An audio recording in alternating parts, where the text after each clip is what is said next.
were you surprised when Dee Dee announced her retirement, or were you kind of expecting it coming? I mean, you knew Well, it was coming eventually, but yeah, I mean, I think in a regular year, I think going into last year, I think she kind of in the back of her mind wanted it to be her last year, but then when the whole COVID thing happened and our season got shortened, I just assumed that that would not be it, and, right.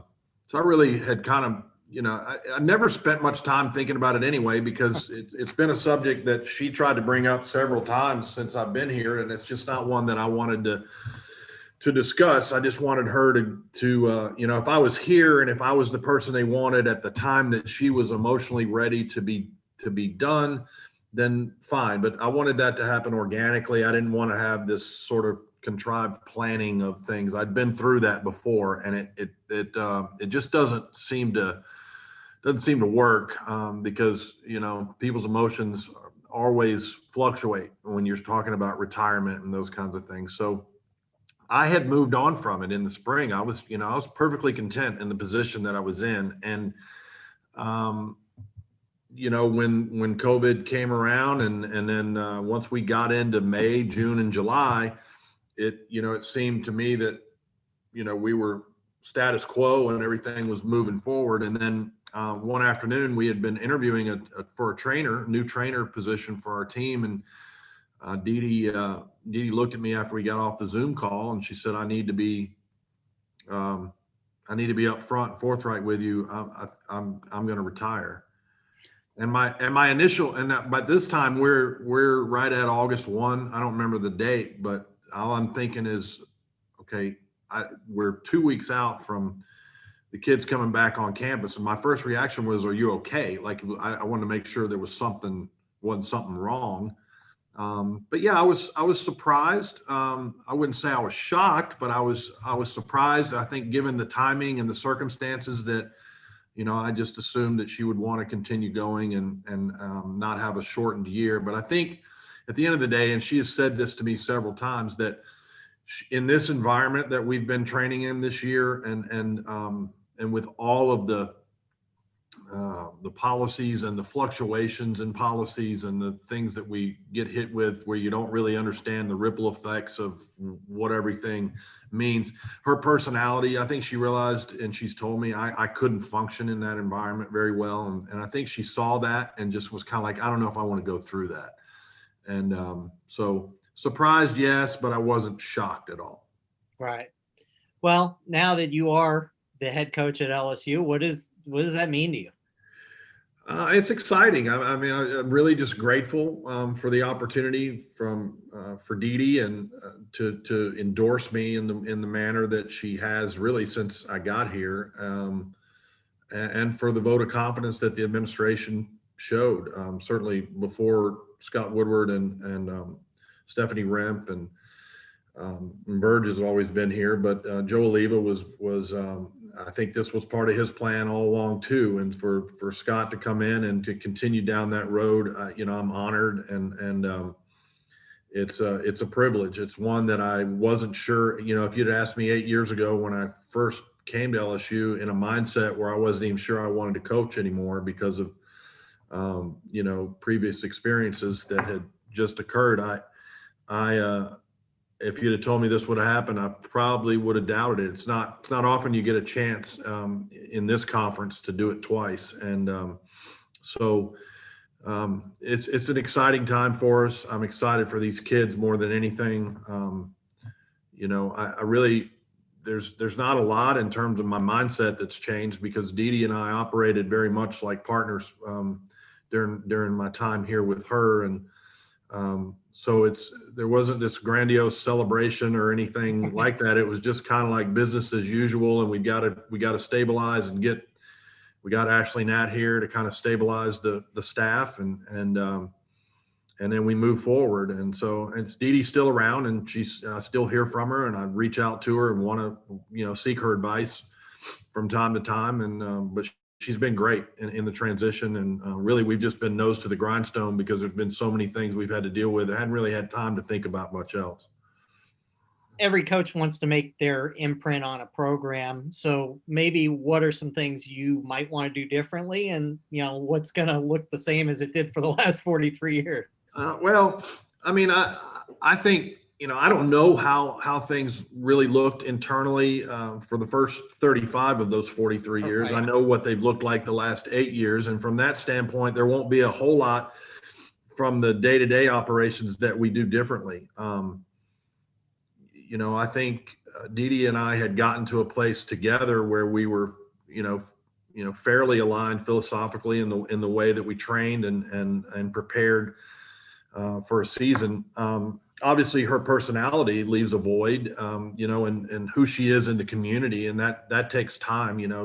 That didn't happen overnight, and the magnitude of her presence, in the 43rd year is different than it was probably in the first 5 in this community and everything. So those things take time. But as far as our team is concerned, and as far as the culture and the philosophy of what we're doing, I don't anticipate there being a whole lot there that we change.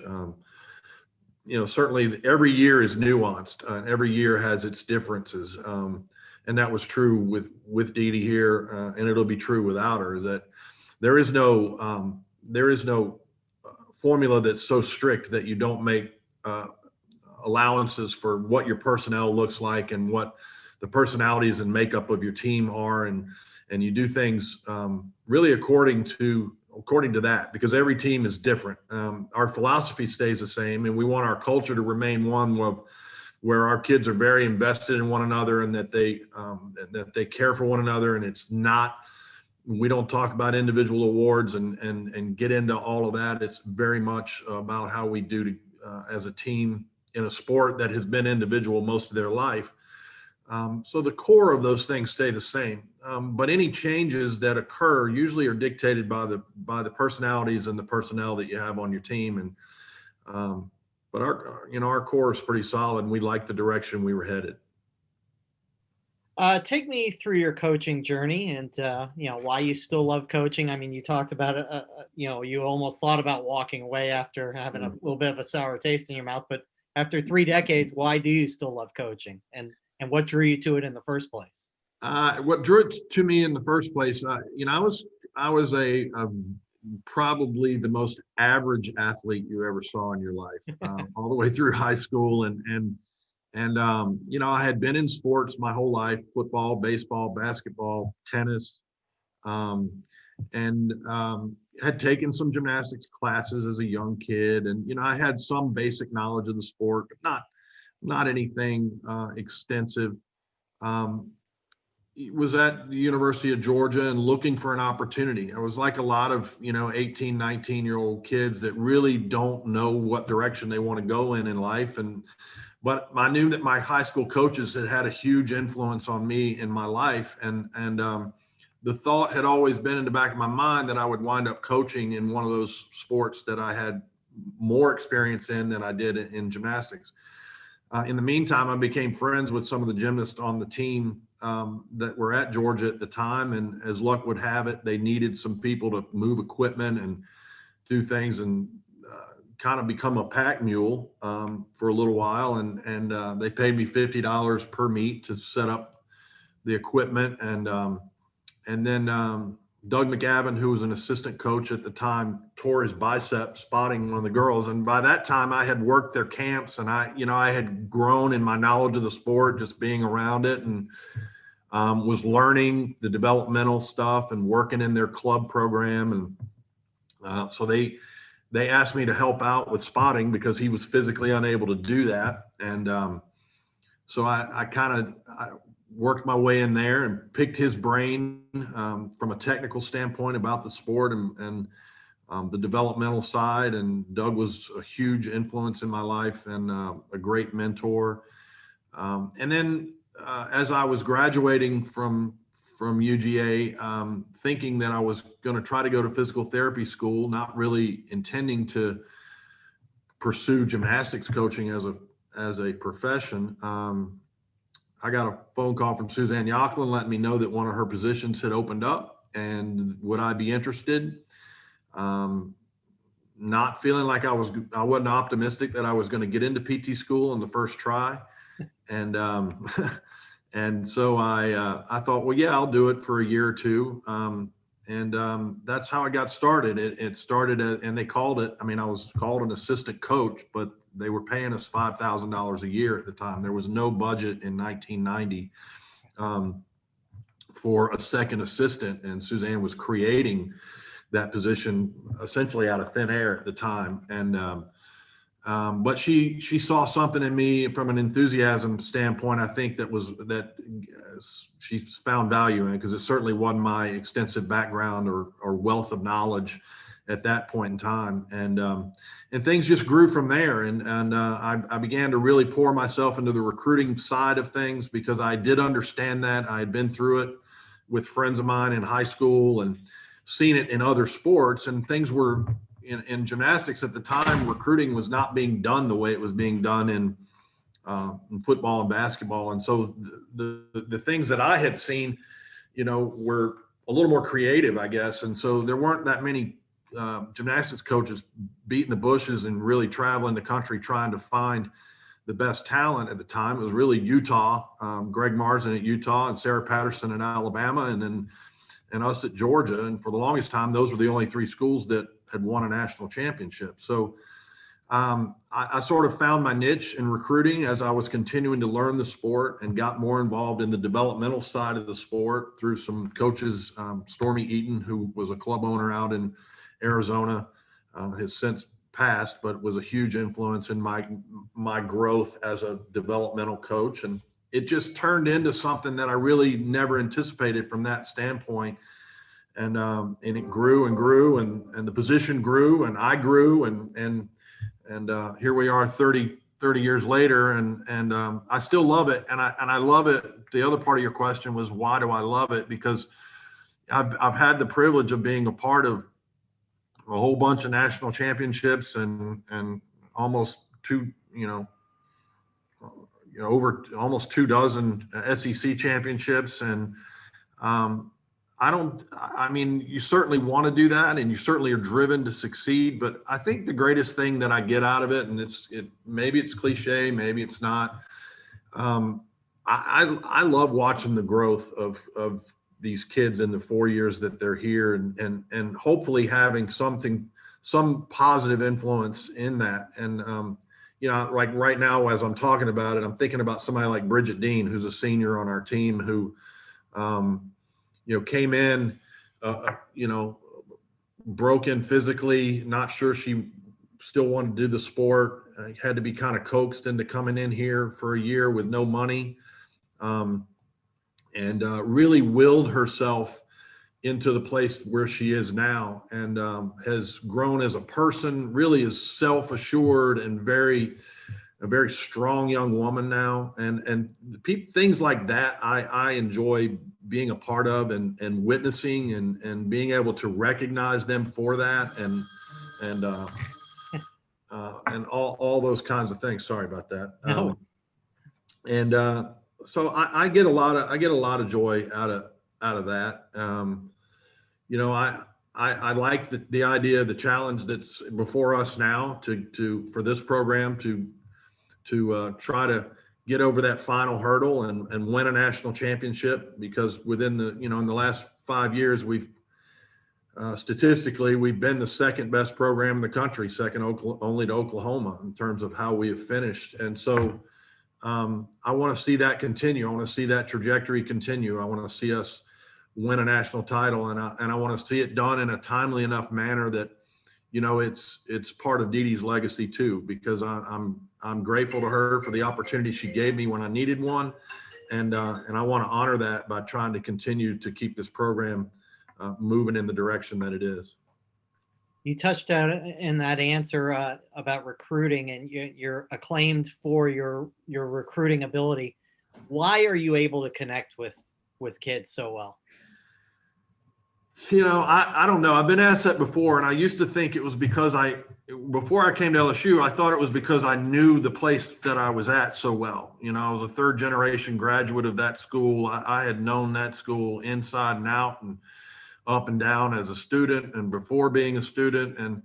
And I think I was able to speak so passionately and genuinely about a place that I loved. When I came here and didn't know a whole lot about LSU, all I really knew was the ride from the Embassy Suites to the PMAC on the bus, and didn't know. And so I think that was part of my consternation about coming at first, was that could I be effective? Could I, could I be effective at another place that I didn't have this wealth of knowledge about? And I'll be honest, for the first year or two recruiting, it was I was floundering a little bit, trying to learn this place and learn where the strengths were that I needed to focus on. And a lot of our recruiting in those early few years I was here was centered around relationships that I already had while I was at the other place. And so it took a little bit for me to get there. But I think now I feel like I speak just as genuinely and passionately about LSU and what I believe the strengths and the balance of this university are, in much the same way that I did about my alma mater. And I believe it because I've seen things come to fruition here that I saw develop 20 and 25 years earlier, at a previous institution. And I understand there's differences in each place, but this is a special place too. And this is this fan base here that around this state, and the passion for LSU sports, there's nothing like it anywhere in the country. I've been a lot of places and seen it, and this place is unique in that way. And if you can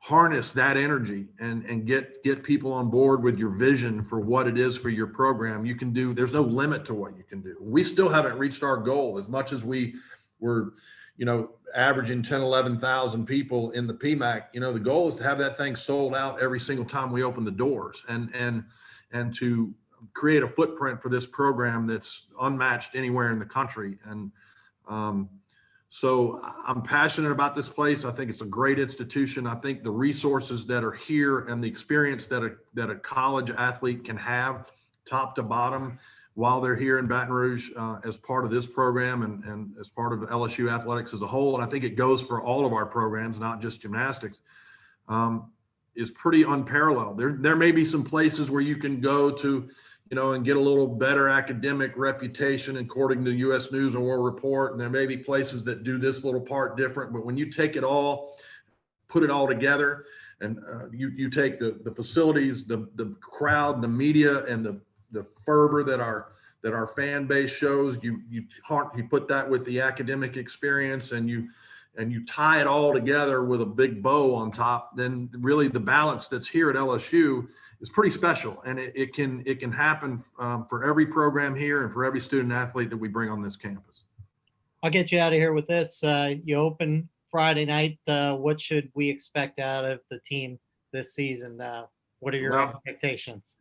Well, I have a very strong feeling that this is a great team.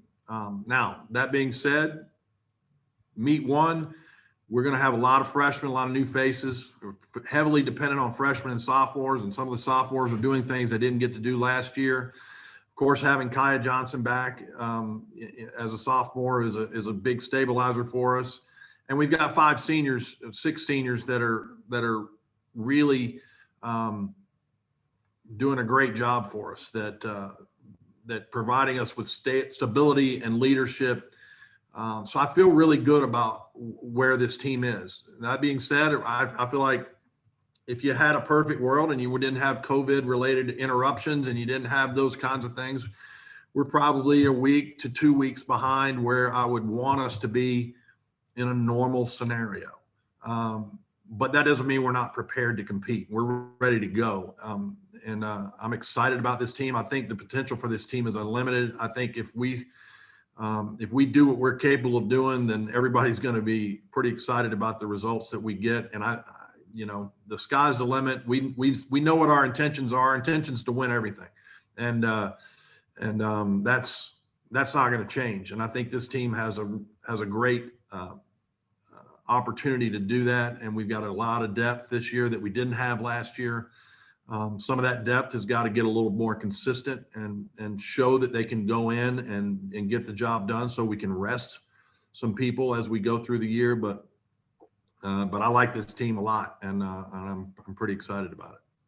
Well, that's fantastic, and it was really nice talking to you. I appreciate you taking the time. Thank Uh, you so much, I'll Paul.